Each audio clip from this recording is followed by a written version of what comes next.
What's up YouTube? It's your boy Soaptree, and in today's video we're going to be learning how to make peach cobbler. Now what you'll need for this is some cinnamon, some salt, 5 to 6 cups of peaches, some baking powder, some all-purpose flour, some milk, and some butter. And if you want, you can throw in some lemon zest, which is what I'm going to do today. Now, what you'll want to do at the beginning is you're going to want a pan and the peaches. To we start, we're going to put the peaches all in one container, and we'll keep the juice, but we might keep only 1 can of juice just because we don't want it too liquidy. So, oh god. So, as you can see, we got a little too much here. So we're going to pour some out.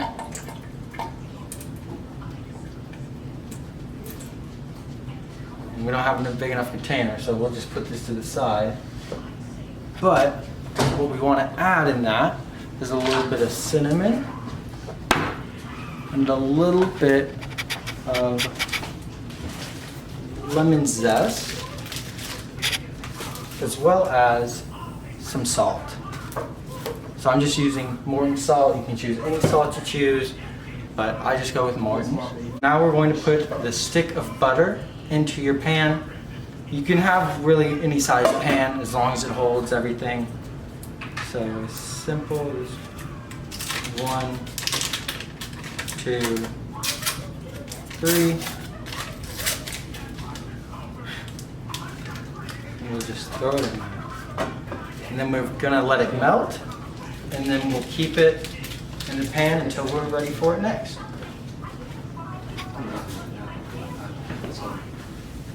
Now for the batter, we'll be using 1 cup of sugar. I'm just using granulated white sugar. You'll need 1.5 cups of all-purpose flour and 2.5 teaspoons of baking powder with 3/4 teaspoon of salt. Now I'm using all-purpose flour instead of self-rising flour, just because I want to be able to use what most people have out at their house or wherever they live. So we're just going to use this, but it would taste better if you used self-rising flour. Now we're just going to, like I said, get ourselves a cup of sugar.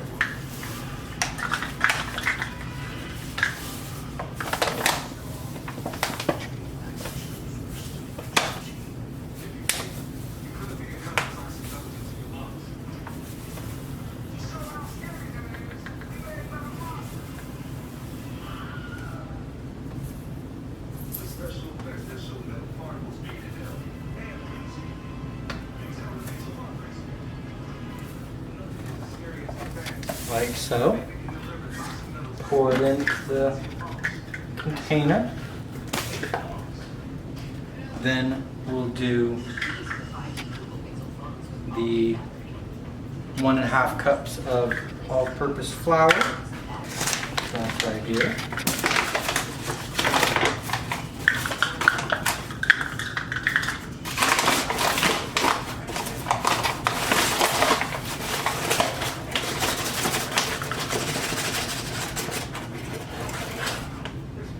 Now, I'm not a baker or a chef or anything like that. I'm just doing it as a side hobby, you know? Just want to know how to make some stuff. Now, we got the 1.5.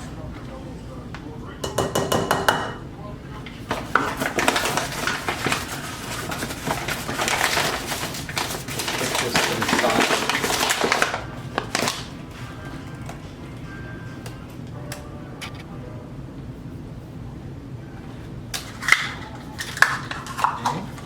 Now let's use, this is 2.5 teaspoons of baking powder.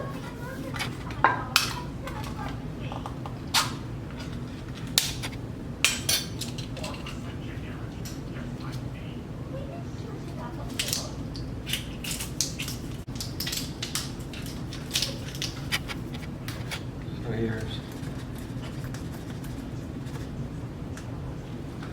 1,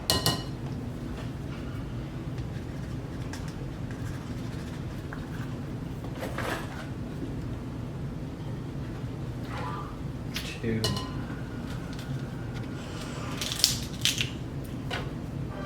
and here's the half.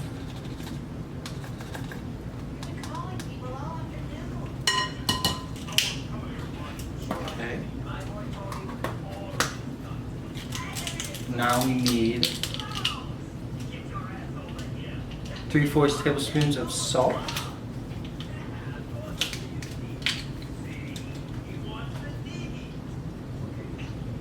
I'm sorry, teaspoons. 3/4 teaspoons salt. So we've got right here.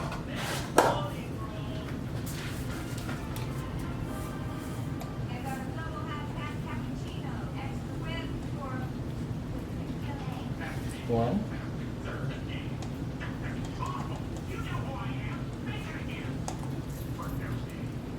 2.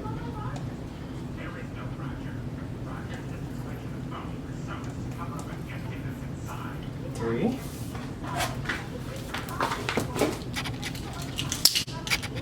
Now we'll add the 1.5 cups of milk.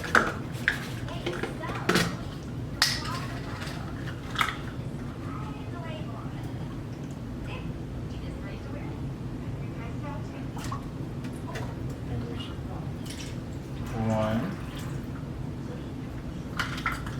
And here's the half.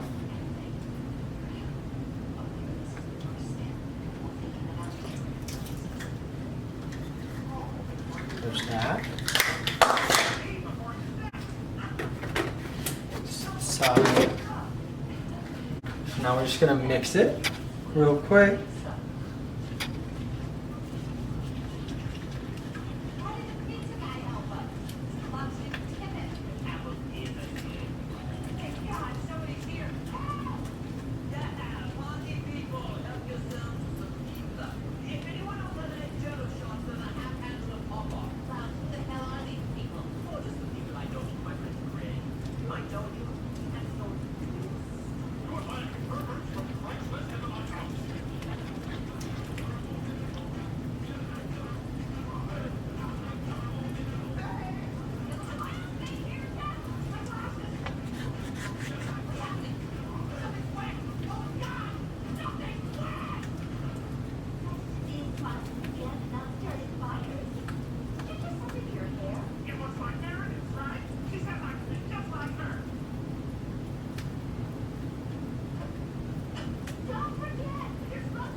Alright, once we have it mixed, we will set it to the side and get that butter nice and melted in the pan.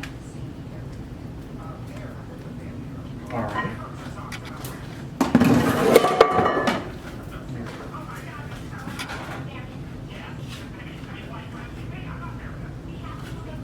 Now the butter is melted. Can't really see it, but it is. And we're just gonna keep it melted. We're not going to mess with it. We're going to put it here. And we're going to pour our batter into the butter. We'll just slowly pour it.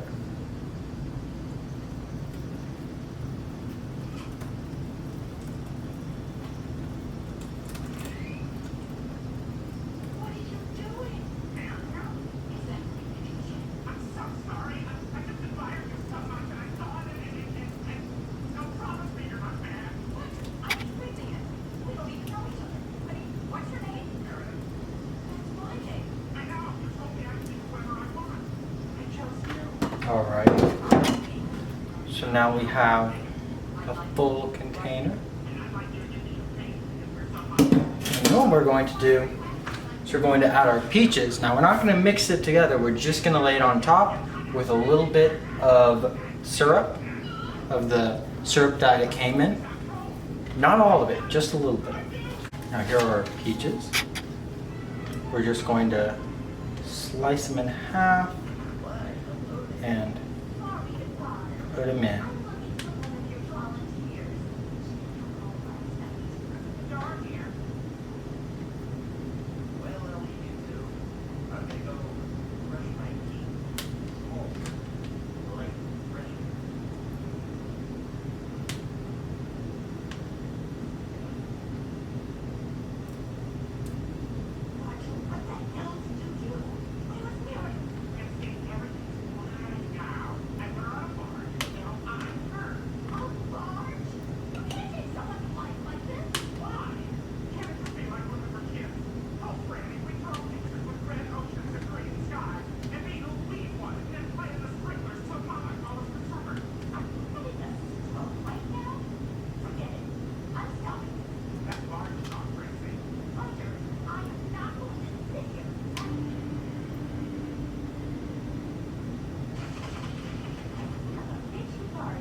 Alright, now that we've got our pan full of the batter, butter, and the peaches, we're going to set our oven to 350 degrees, and once it's there, we'll put it in for around 45 minutes or until you start to see a little golden browning onto the top, and then we'll pull it out and we'll let it sit. The lemon zest and cinnamon, I'm just going to sprinkle a little bit of cinnamon on the top, not a whole lot, just enough to kind of give it a little layer on top. Just a little blotchy layer on top.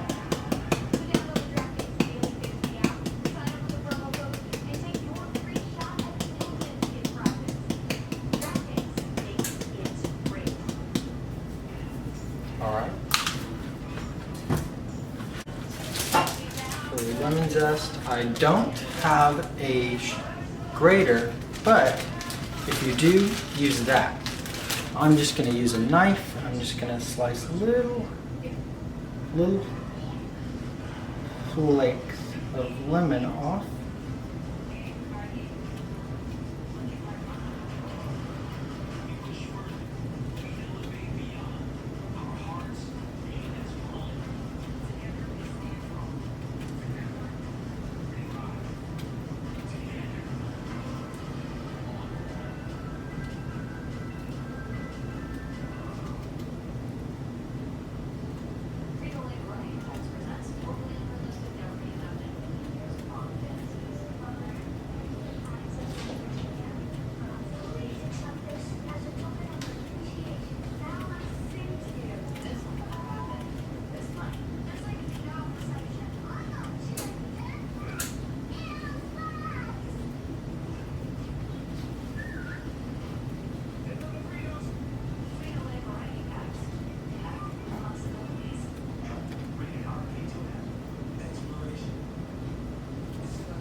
don't drop the lemon into your peach cobbler like I did.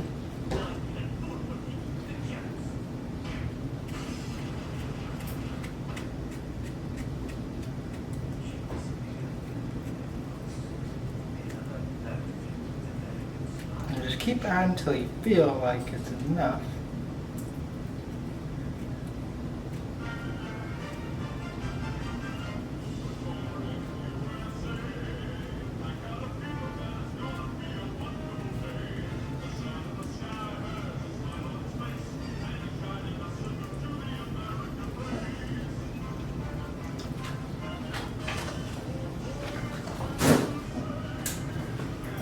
Okay.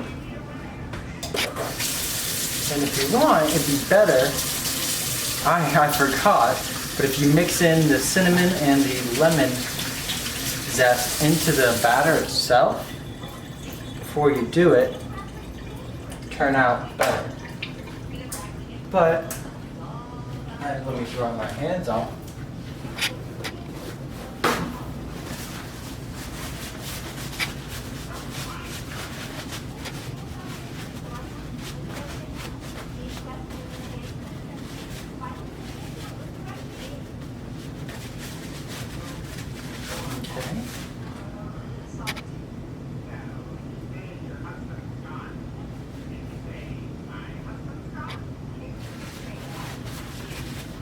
Okay, now, as you can see, currently have a nice little layer on top, and we'll just wait for the oven to get heated and then we'll throw it in. Okay, now that the oven is preheated, we'll go head over and throw it in. So we've got a pan with it. Just gonna walk over and put it in.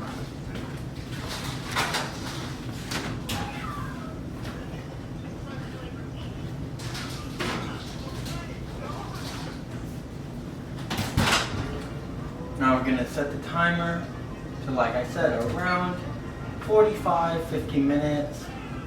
And then we'll let that go. And we'll be back when it's almost done. Alright guys, it's time to take it out of the oven. And we'll see if it's pretty golden brown or not.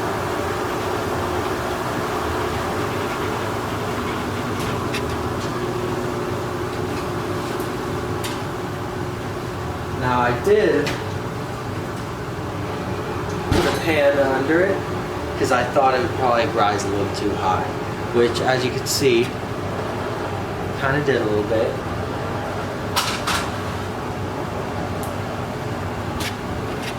But as you can see, still pretty golden brown. We'll just let that cool off and we'll take a slice out of it. Alrighty guys, it's out of the oven now. It's cooled off about 10-15 minutes now. We're going to take a chunk out of it and see what it's looking like.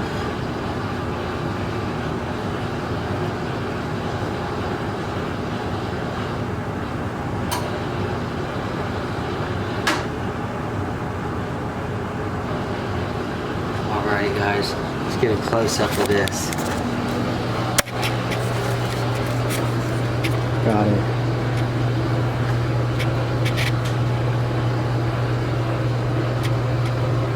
Dang.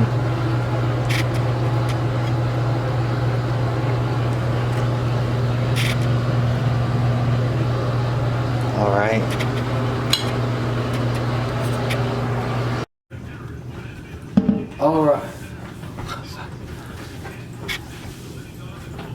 Alright guys, we tried it, we pulled it out and tried it, and it's pretty good on the top, a little spongy on the bottom.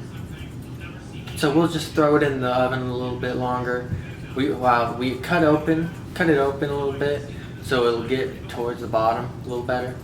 So we're just gonna throw it in.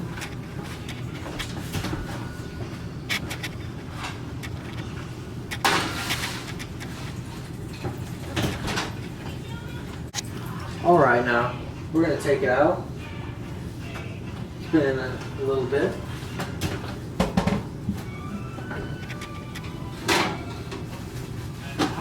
Oh yeah.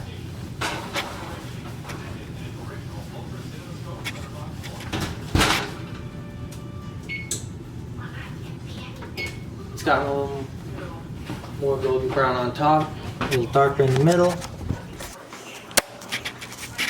That's okay. See, there's the juice in the inside. But yeah, we'll just let it sit now.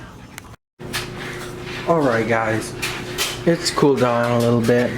We're gonna take a chunk out of it to see how it looks.